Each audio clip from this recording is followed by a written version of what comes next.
My husband's been trying to start his business for a very long time.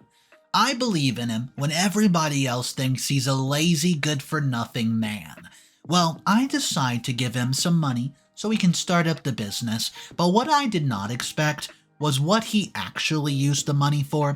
And you might be wondering, well, how did I find out that he burnt through $25,000 in my checking account?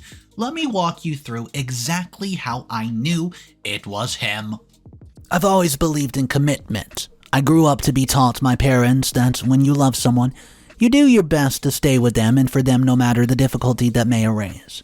This is the mindset that I took into my marriage with Jack. But I think this singular upbringing may have been my undoing and gotten me into a mess that I never thought I would be in.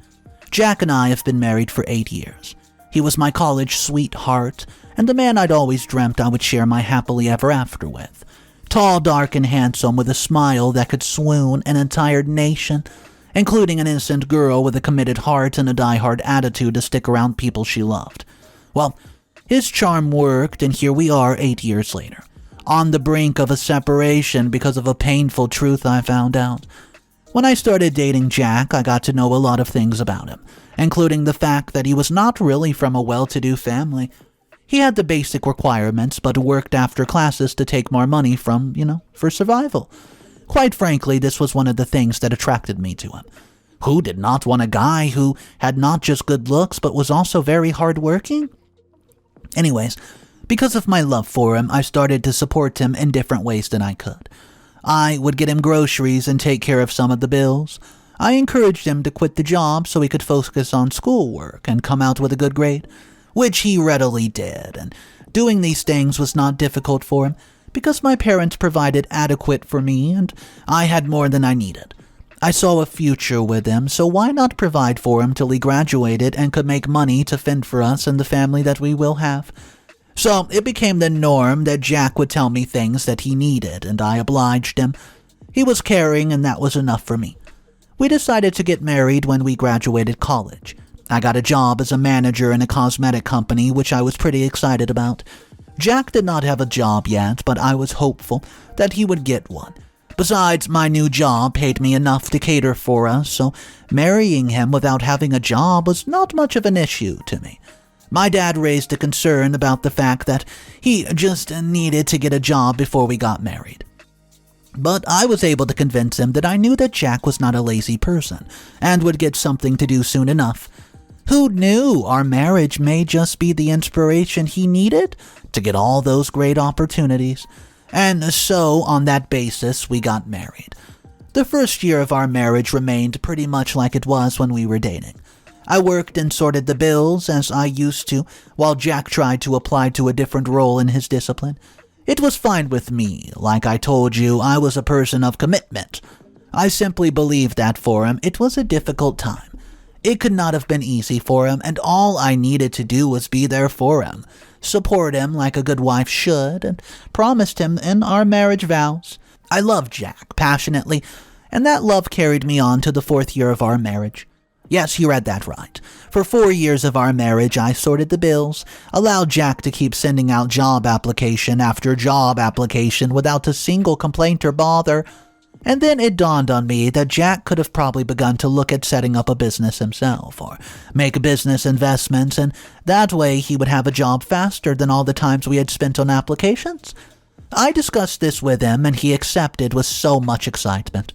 Then began the discussions about setting up his own business, and the ideas that he was planning to implement. I still sorted the bills and told him not to give himself to worry, but only spend time coming up with his business plan and strategies. I love Jack. I would do anything to be his most supportive, most caring person, and that's exactly what I did. One day, I got back from work, and Jack told me that he had business ideas that he wanted to invest in, and would require some funds for it. He asked if he could get some money from me so he could fund it and set the ground running. I obliged him and sent the money.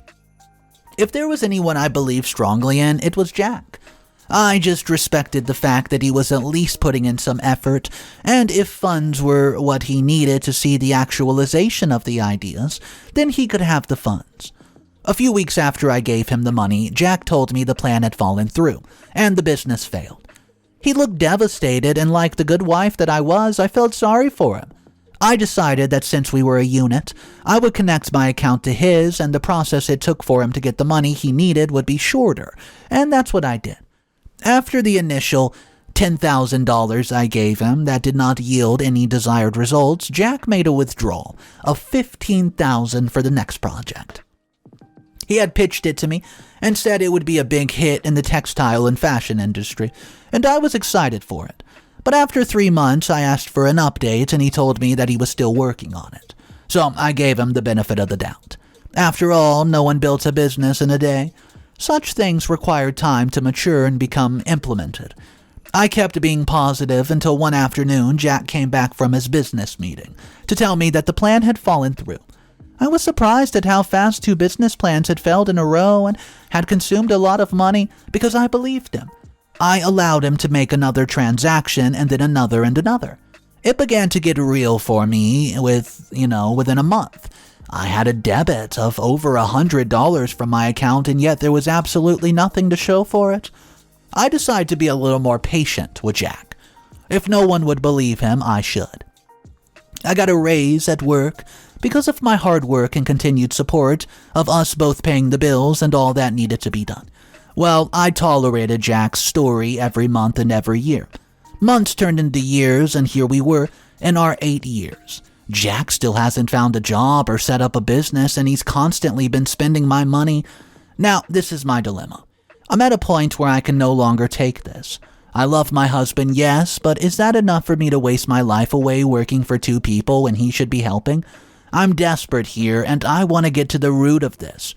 Every time I ask questions about the business ideas and what the monies went into, I always got one confusing answer or the other. Now, I'm determined to find out what is really going on. I've suffered in silence for 8 years, and now I'm bringing it here. How do you think I should do this? Update number 1. Jack came home as usual, and I approached the topic of the business with him. Where was the money going and what was being done? As usual, he came up with a story that things did not go as planned and he needed more time to think up something unique. Well, you know what? That was stale news to me. I had heard that line over and over for 8 years, and I was tired of it. What the heck is wrong with you, Jack? Where did all the money go? I found it difficult to contain my anger as I kept my eyes on his. How could he just see that? I was angry and he fought for words. I felt a hint of doubt about confronting him, but I pushed it aside. This time, I did not allow my love for him to cloud my judgment. There was nothing sensible about the constant claiming to make business investments with huge amounts of money year in, year out, and nothing to come of it. No business was standing. Jack looked at me and told me I need to calm down. That I was only being hysterical, and he said I work in a famous cosmetic who must have taken years before they finally put their business together and got to the point that they were. Well, I found it difficult to believe him because as I write this, my heart breaks about the suspicions that I have. I knew Jack well. He had not gotten a new car for himself or really anything to note, so I knew that the money was not spent on him or his personal needs. My question now is, where does this money go? And I'm scared of the very answer that stares me in the face. I'm scared that Jack might be cheating on me and spending money on women, particularly on women. One person in particular, Leslie. I'd bumped into Jack and Leslie on one occasion on one of my lunch breaks at a restaurant. They seemed chatty and were looking through some papers, so I approached them and immediately Jack got up to give me a kiss and introduce me as, his wife. Leslie was his personal escort, and they've been going to investors to discuss business plans and strategies. I believe him because I could see that they were looking through some papers, and also he did introduce me as his wife. That should give me some self-confidence, right? Only now I have a lot of doubts about their relationship. Was Jack taking all my money to give to that woman so they could be together and cheat on me? Jack told me he was working on something, and I felt was just all this was in my head. Of course, he defended himself and left. Now I'm faced with a larger challenge, that maybe Jack is not just using my money, he's using me too. Update number 2. Well, doesn't my life just feel like a movie? especially at my recent discovery about Jack. It sure does, but it is as real as it gets, and I'm devastated to say the least. Because Jack did not admit that he was doing anything wrong, and there's no way for me to know for sure if he was cheating on me or not. I decided to take the advice of someone online here to hire a personal investigator to help find out details about Jack. I honestly cannot believe that I've gotten to this point with the man to whom I've given myself and committed my entire life and resources in marriage for the past 8 years. Well, I could not shake off the feeling that something was not right, and Jack was not using the money he withdrew from my account for any business.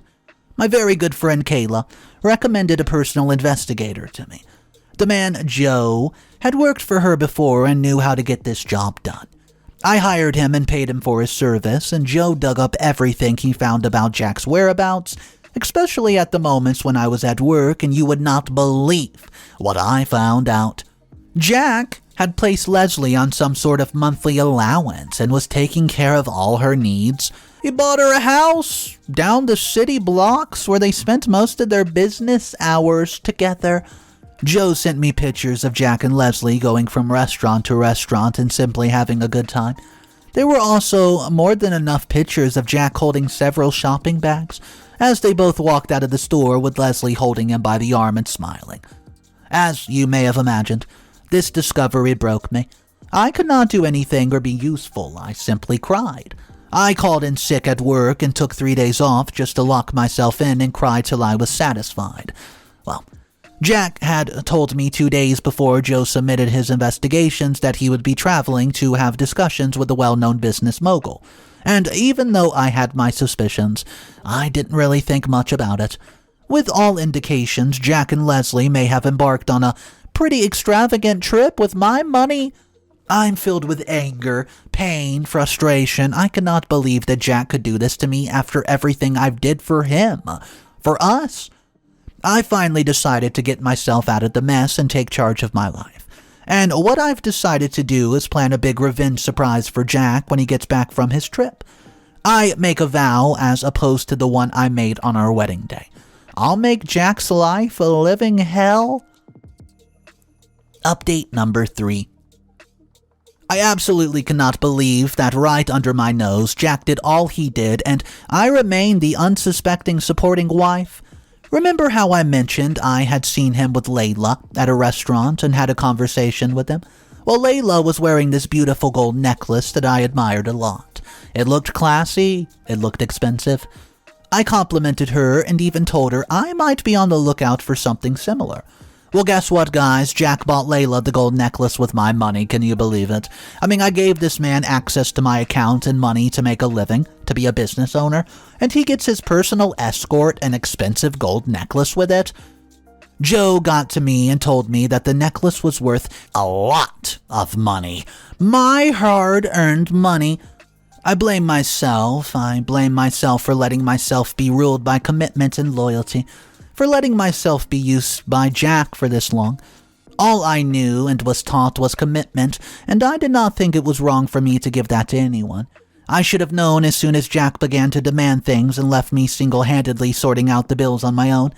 Yes, I do have a great job, which I'm lucky to have, but I don't deserve this kind of life or this treatment from someone who should hold on to me dearly and take care of me.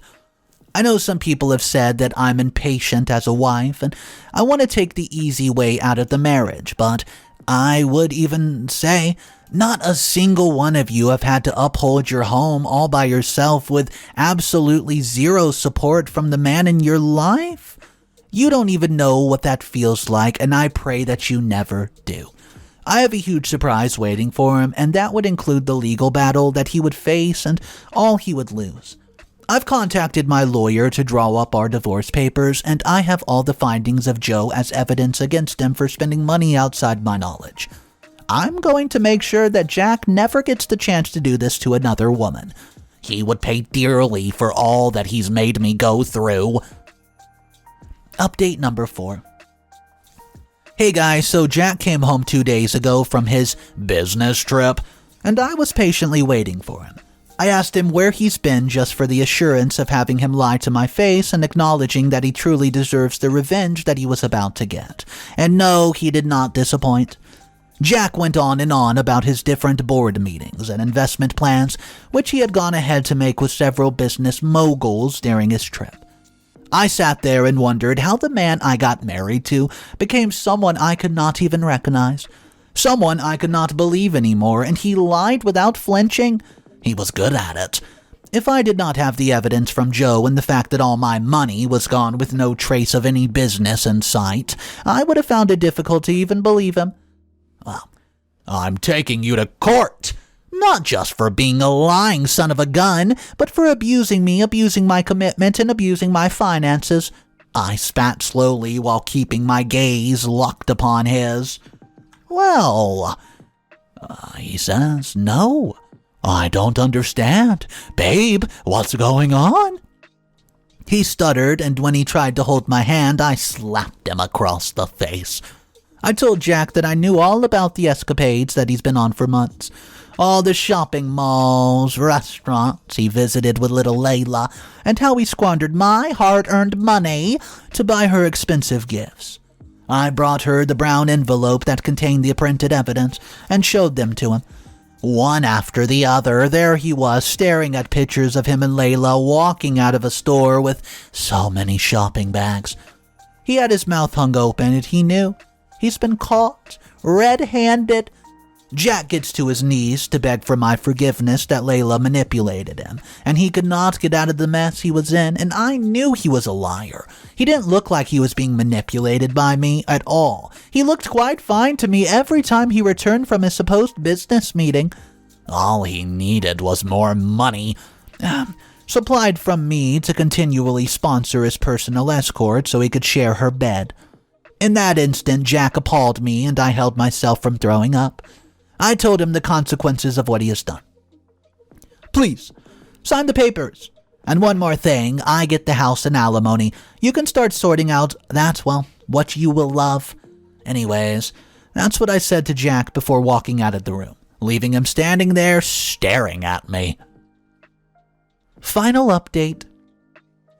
After I told Jack about the lawsuit, he became very upset. But I could not care less. He was to pay me a huge amount of money for spending my money improperly without my consent. I got the house and of course the rights to other properties that I had purchased with the intentions of us both developing and building them for our dream life together. All of that was gone. The divorce papers were signed and I got my freedom from being married to Jack. Well, like I told him, I took the house from him in alimony, and of course he was to pay me back a huge sum of money for all that he spent. I also disconnected my account from his. Well, word got around that the money he was spending was not his, and trust Joe to help me carry out any responsibility I bring before him. He made sure it got to the ears of Layla that Jack was not rich and flamboyant like she thought, but she was simply being deceived by him, and he no longer had any money, and he's flat out broke. Well, of course, women like Layla only stick around when the money's around. As soon as she heard the news, she bounced. And I'm pretty sure she's to move to another man who will provide her needs. Just a few minutes ago, I put a call through to Jack's parents and told them of the situation of the things, why I was leaving their son, and being a good judge of character, they too cut ties with him. They apologized greatly for the pain I went through. So there you go, Jack's homeless, without money, and without the support of his family. All of this caused him to threaten revenge, but I laughed and told him there's nothing he could do. He simply had no money for any kind of revenge. He was dead broke. Joe called me and we're having a little celebratory dinner. I was mighty impressed by how much commitment he gave to the work while he dug out the details about Jack. He seemed so upset that any woman would be treated that way. Well, I have a dinner to get ready for. Tonight I'll let myself be taken care of, and we'll see if there's any other thing there. Anyways, thank you guys so much for listening to me and encouraging me. Your words have helped me stand my ground and get what I truly deserved. Thank you, again. I don't even know how OP's ex could ever say, well, I'm going to get revenge against you. How can you get revenge? You're the one that set all this into action by having a mistress, by going behind your wife's back, by stealing all the money. I mean, he's lucky that OP did not press charges against him. And we do know that she ended up getting the house and the alimony. I want to know if anybody out there has been through something similar or heard of somebody who has. Let me know what you would have done if you were in OP's shoes. Today's story was wild. It involved romantic issues, it involved infidelity, and of course theft.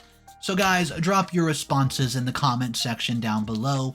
My name's Mr. Reddito. I narrate stories like this every single day, so if you do want to be a part of these daily readings, subscribe to the channel's the best way to be a part of it. I'll see you guys tomorrow, and of course remember, it's cool to be kind. See ya.